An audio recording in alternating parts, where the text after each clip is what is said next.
بسم اللہ الرحمن الرحیم۔ آج مسلمان پوری دنیا میں ذلیل و خوار ہو رہے ہیں اور کوئی ان کا پرسان حال نہیں ہے۔ بڑے بڑے دانشور ان کے اندر، بڑے بڑے سیاسی لیڈر، بڑے بڑے عسکری لیڈر، بڑے بڑے PhD اور آکسفورڈ یونیورسٹی سے پڑھے ہوئے، لیکن یہ سادہ سی بات ان کی سمجھ میں نہیں آ رہی ہے۔ لہٰذا اپنی آنکھوں سے دیکھو، تمہاری ذلت اور خواری کی صرف ایک وجہ ہے، صرف ایک وجہ ہے۔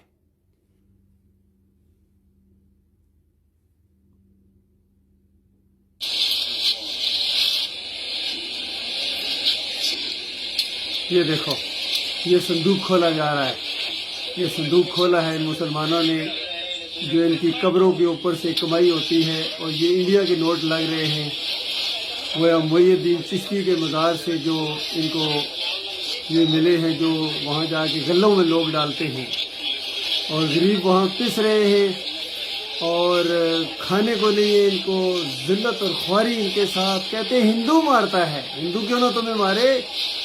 گائے کا پیشاب پینے والا جب تمہیں مارے گا، جب تم اس طرح مشرک بن گئے۔ یہ دیکھو توڑوں کے اندر نوٹ بھر کے انہوں نے، ان مجاوروں نے، یہ دیکھو علماء دین آ رہے ہیں جی، یہ علماء دین آ رہے ہیں توڑوں کے اندر۔ یہ غیر اللہ کی نظر و نیاز، جس کو قرآن نے 4 جگہ حرام قرار دیا ہے، سور کے گوشت سے زیادہ، فرمایا انما حرم علیکم المیتۃ والدم ولحم الخنزیر وما اہل بہ لغیر اللہ۔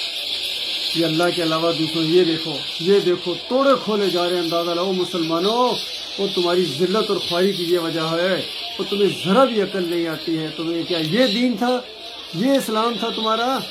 ہندو اپنی مورتی کے سامنے جب وہاں سومناتھ کے مندروں کے اوپر جا کے پیسے ڈالتا ہے، اور تم اپنے مزاروں کے اوپر، یہ ایک مزار کا حال ہے اللہ۔ یہ دیکھو، یہ تیار ہو رہے ہیں، علماء تیار ہو رہے ہیں، جن کو بعد میں کہیں گے علماء اکرام، جو حرام کی اس روزی کے اوپر پل رہے ہیں۔ ان کا کھانا حرام کا، ان کا پینا حرام کا، ان کا بزنس حرام کا۔ یہ دیکھو، یہ گنے جا رہے ہیں نوٹ۔ بتاؤ، یہ دنیا دار بن گئے اس طریقے سے، کیسے دین ان کے اندر آئے گا؟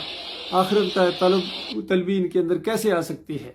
تو یہ دیکھو میرے پیارے بھائیوں، یہ جو کچھ آپ کے ساتھ ہو رہا ہے، یہ خالص جو ہے یہ فریب کاری ہے، یہ شرک ہے، یہ کفر ہے، اور اسلام کا مذاق اڑانا ہے۔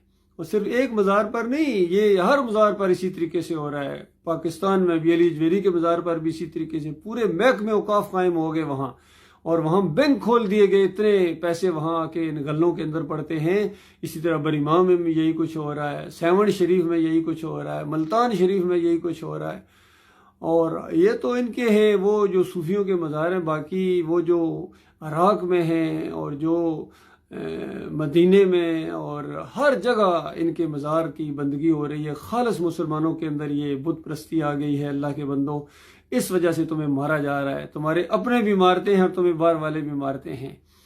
یہودی تمہیں مارتا ہے، عیسائی تمہیں مارتا ہے، ہندو تمہیں مارتا ہے، خود اپنے مسلم تمہیں مارتے ہیں۔ لا الہ الا اللہ محمد رسول اللہ پڑھنے والے کس طرح آئے روز ان کے جلوس نکلتے ہیں۔ مہنگائی ہو گئی، یہ ہو گیا، بجلی کا بل نہیں جمع ہوتا ہے، بجلی کے بل پھاڑ رہے ہیں، کبھی ایک دوسرے کے گریبان پھاڑ رہے ہیں، گالیاں ایک دوسرے کو دے رہے ہیں، لیکن یہ عذاب ٹلنے والا نہیں ہے جب تک تم اس شرک سے توبہ نہ کرو۔ ان مزاروں کے اوپر، ان گلوں کے اندر پیسے ڈالنے کی بجائے ان کو توڑو، ان مزاروں کو توڑو۔ یہی تمہارے اور تمہارے رب کے درمیان حائل ہیں، اور تمہاری یہ دنیا کی ذلت تو تمہاری موت کے ساتھ شاید ختم ہو جائے، لیکن مرنے کے ساتھ جو آگ لگنے والی ہے اس شرک کی وجہ سے۔ اور یہ جو صوفی لوگ گزرے ہیں جن کو یہ پوجتے ہیں، ان کا تو ایمان بھی ثابت نہیں ہے۔ یقین کیجئے، ان کی کتابیں اگر پڑھیں، محی الدین چشتی کی، علی جویری کی کشف المحجوب پڑھو، اور عبد القادر جیلانی کی کنیت الطالبین پڑھو، فیوز یزدانی پڑھو، اور مکتوبات ربانی مجدد الفسانی کا پڑھو، شاہ ولی اللہ کے انفاس العارفین پڑھو، اور حجت اللہ البالغہ پڑھو۔ ایک سے ایک واقعہ جو ہے نا شرک اور کفر ہے۔ اسی طرح فضائل اعمال پڑھو زکریا صاحب کی، شرک کی برمار ہے ان کے اندر۔ لیکن یہ پارٹیاں جا رہے ہیں جناب، یہ تبلیغ کرنے جا رہے ہیں جی، یہ دین پھیلا دیں گے جی، یہ مسلمانوں کے اندر دین پھیلائیں گے، ان کو مجاہد بنائیں گے۔ اصل میں انہوں نے مجاہدوں کو مجاور بنا دیا، اور توحید والوں کو انہوں نے مشرک بنا دیا۔ ان کی کتابیں بھری پڑی ہیں شرکیہ واقعات سے، یقین کیجئے، ان چڑھاووں سے، نظر و نیازوں سے، غیر اللہ کی پکاروں سے، جتنے یہ نعرے لگائے جا رہے ہیں، کوئی یا علی مدد پکار رہا ہے، کوئی یا محی الدین چشتی پار لگا دے کشتی، بری بری امام بری میری کھوٹی قسمت کرو کھری، کبھی کھری تمہاری کھوٹی کھوٹی پوچھو کس نے کی، کہیں گے اللہ نے، کھری کون کرے گا جی، امام بری صاحب کھری کر دیں گے جی، کبھی کھری نہیں ہوگی، کھوٹی سے کھوٹی ہوتی چلی جائے گی، کیونکہ ان باباؤں کو جب سے تم نے پوجنا شروع کیا ہے، اللہ کے دین کے ساتھ تم نے مذاق اڑایا ہے، توحید کا انکار کیا ہے اور شرک کو تم نے اپنایا ہے۔ کبھی نبی علیہ السلام کا یہ دین نہیں تھا، نبی علیہ السلام کی قبر کے اوپر کبھی اس طرح پیسے نہیں چڑھائے گئے ہیں، نہ صحابہ کرام نے کبھی گنے ہیں، حالانکہ اس کے بعد کئی دفعہ قید سالی آئی ہے، غربت کے معاملات بھی آئے ہیں، لیکن کبھی کسی نے قبر کے اوپر، نبی علیہ السلام کی قبر کے اوپر جا کے کسی نے یہ نہ چادریں چڑھائی ہیں، نہ کسی نے جا کے یہ نوٹ پھینکے ہیں، درم و دینار پھینکے ہیں، یہ تو شرک ہے، یہ مشرک قومیں کرتی ہیں اللہ کے بندوں۔ لہٰذا یہ اپنے ملک سے سب سے پہلے، یہ میں کیا ان کو کہوں، ان کے اندر وہ جرت نہیں، نہ عمران خان نے کبھی شرک کے خلاف آواز اٹھائی بلکہ خود قبروں کے سامنے سجدے کرنے والے، نہ فضل الرحمان نے کبھی آواز اٹھائی، نہ اس کے باپ نے بلکہ ان کے باپ خود قبروں کے اوپر حلوہ بانٹنے والے، اور نہ ہمارے عاصم منیر صاحب ہیں، جنرل صاحب قرآن کے حافظ ہیں، پتہ نہیں کون سا قرآن انہوں نے حفظ کر لیا ہے، حالانکہ اصلی جو قرآن ہے اس کے پہلے صفحے کے اوپر کفر شرک کے خلاف یہ سب کچھ لکھا ہوا ہے، سورہ فاتحہ کے اندر رد شرک ہے، ایاک نعبد و ایاک نستعین پڑھنے والا یا علی مدد کے نعرے لگائے اور مکے دکھائے، نعرہ حیدری لگائے، ایاک نعبد و ایاک نستعین پڑھنے والا قرآن کا انکار کرے اور پھر کہے یا اللہ مجھے نیک لوگوں کے راستے پر چلا جن پر تیرا انعام ہوا۔ کیا یہ نیک لوگوں کا راستہ ہے؟ عرس کرنا، میلے کرنا، مزاروں کے اوپر پیسے پھینکنا، وہاں بکرے اور چھترے چڑھانا، یہ نیک لوگوں کا راستہ ہے؟ کسی ایک نیک لوگ کی بات بتاؤ کس نے یہ کام کیا ہو، کسی ایک نیک جرنیل نے، جو مسلمانوں کے جرنیل گزرے ہیں، ابو عبیدہ بن جرح گزرے ہیں، خالد بن ولید گزرے ہیں، اور کتنے اور لوگ تھے اللہ کے راستے کے مجاہد تھے، جرنیل گزرے ہیں، بتاؤ کسی ایک جرنیل نے شرک کی حفاظت کی ہے؟ جرنیل تو بنتے ہی، یعنی جو اسلامی جرنیل ہوتے ہیں بتوں کو توڑنے والے ہوتے ہیں۔ خالد بن ولید کے کتنے واقعات ہیں، عمر بن عاص کے واقعات ہیں، اس کے بعد کتنے لوگ تھے جنہوں نے شرک اور کفر کا جنازہ نکالا ہے۔ تو اسلامی جرنیل یہ ہوتے ہیں، مسلم جرنیل، اور ان کے کوئی تخمے نہیں لگے، تخمے ان کو اللہ کے ہاں جا کے ملیں گے، لیکن آج ہمارے جرنیلوں کے تخمے اٹھائے نہیں جا رہے، ان کے جتنے گزرے ہیں ایک سے ایک شرک کا رکھوالا آیا ہے، جنرل ایوب سے لے کر جنرل ضیاء اور مشرف اور اس سے پہلے جتنے بھی آئے ہیں، یہ سارے یحییٰ خان ہوں یا ہمارے یہ کیا نام ہے کیانی صاحب ہوں یا باجوہ صاحب ہوں یا عاصم منیر صاحب آگے، کتنے فیض صاحب ہوں، سارے عبد الغفور ہوں، کتنے بڑے بڑے جرنیل گزرے ہیں، کتنے بڑے بڑے قابل لوگ ہیں، لیکن کوئی شرک کے خلاف آواز نہیں اٹھاتا ہے۔ ان کے اندر لگتا ہے وہ جرت ہی نہیں ہے، یا اللہ تعالیٰ نے ان کو اس لائق ہی نہیں سمجھا ہوا ہے، اسی وجہ سے خیر نہیں آ رہی۔ میرے پیارے بھائیوں، میں آپ کا بھائی ہوں، اور میں مولوی نہیں ہوں، میں پیر نہیں ہوں، میں کوئی سیاسی لیڈر نہیں ہوں، میں 7 پنجاب ریجمنٹ سے میرا تعلق ہے، افسر ہوں الحمدللہ۔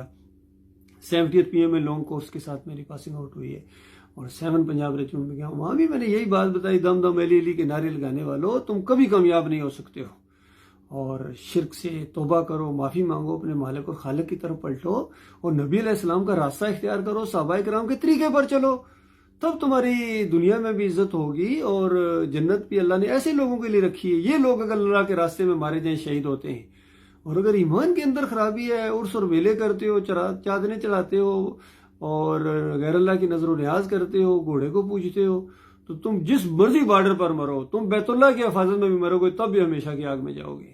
یہ اللہ کی کتاب کا آخری فیصلہ ہے، تو لہٰذا ان باتوں کو سمجھنے کی کوشش کرو۔ اللہ تعالیٰ آپ کو غور و فکر کرنے کی توفیق عطا فرمائے، اور مالک ہمارے ملک کی حفاظت فرمائے، اس کی سرحدوں کی حفاظت فرمائے۔ دیکھیے ہر روز خبریں سنتے ہیں، یہ گائے کا پیشاب پینے والا کہتا ہے کہ جنگ کی تیاری کر رہا ہے ہمارے خلاف، مسلمانوں کے خلاف، تو یہ تو بہت ہی معاملہ الٹا ہو گیا ہے۔ ایک وہ دور تھا کہ یہ امن کی بھیک مانگا کرتے تھے، جزیہ دیا کرتے تھے، اور اب یہ اس طرح ہمیں للکارتے ہیں۔